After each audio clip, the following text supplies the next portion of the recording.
There's something powerful about watching someone fall and then rise again. Today, we're diving into a story that's equal parts heartbreaking and inspiring. This is about Ellen DeGeneres, a woman who lost everything she built, only to come back stronger than anyone could have imagined. Because here's the truth: success isn't about never falling. It's about what you do when the world tells you it's over. Let's go back to the early 1990s. Ellen DeGeneres wasn't a household name yet, but she was building something special.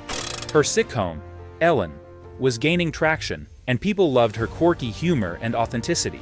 By 1997, the show was in its 4th season and Ellen was on top of the world.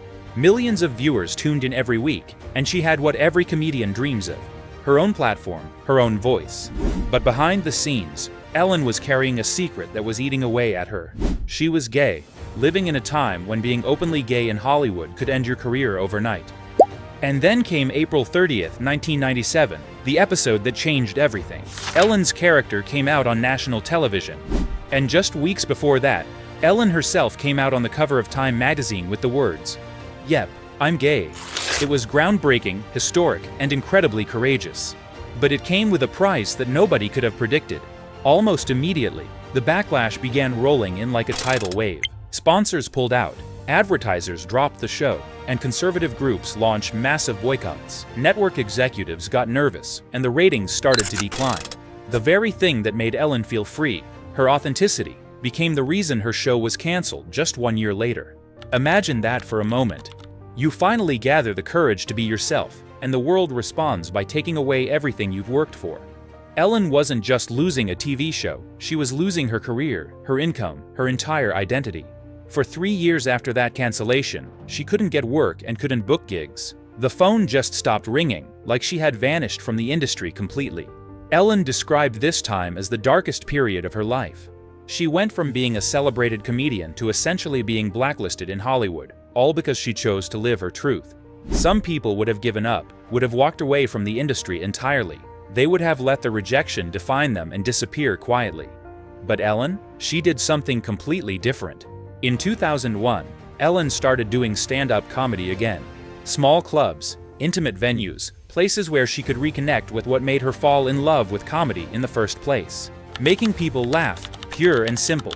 She wasn't bitter, she wasn't angry, she was just herself. Funny, warm, and completely genuine. And slowly but surely, people started paying attention again. In 2003, the opportunity came that would change everything. The Ellen DeGeneres Show premiered on daytime television. It was a massive risk, a new format she'd never done before, competing against established giants like Oprah. But Ellen brought something those other shows didn't have. She brought joy, pure unfiltered positivity that people were craving. She danced in the studio, played games with her audience, and made people feel genuinely good. And guess what? It worked beyond anyone's wildest expectations. The show became an absolute phenomenon. Not in spite of who Ellen was, but because of exactly who she was. Her authenticity, the very thing that got her canceled, became her greatest superpower. Over the next 19 years, The Ellen Show won 64 Daytime Emmy Awards. It became one of the most watched daytime programs in America. Ellen went from someone who couldn't get work to someone who had presidents, pop stars, and legends appearing on her show. That's not just a comeback, that's a complete resurrection. Now, Ellen's story didn't end perfectly, and the show faced controversies in later years. But here's what matters for us today, the real lesson we need to understand. The lesson isn't that everything will always work out smoothly or perfectly. The lesson is about what happens when you refuse to let failure be the end of your story. So what can we actually learn from Ellen's incredible journey? First, your authenticity is your strength, not your weakness. The world might not always be ready for who you truly are, but hiding yourself will never lead to genuine success or happiness. Second, failure is not final unless you decide to let it be. Ellen had every reason to quit, to walk away, to believe the doors were permanently closed. But she kept knocking, she kept showing up, and eventually the right door opened. Third, how you bounce back matters way more than how you fall. Everyone experiences setbacks, everyone faces rejection at some point in their lives. But the people who actually make it are the ones who refuse to stay down. They get up, dust themselves off, and try again even when it seems absolutely impossible. And finally, positivity is incredibly powerful. Ellen built her entire second act on joy, on making people laugh, on spreading genuine kindness. That positive energy became magnetic and drew people in like nothing else could. Look, life is going to knock you down at some point. That's just reality. Your career, your dreams, your carefully laid plans, they're all going to face serious challenges.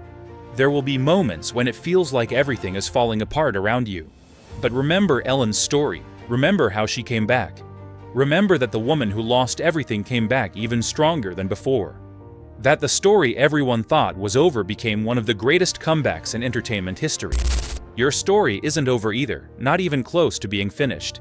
So whatever you're facing right now, whatever challenge is staring you down, take a deep breath. Stay authentic, stay positive, and keep moving forward no matter what. Because the best chapters of your life might just be the ones you write after everything falls apart. Hit the subscribe button. Thanks for watching.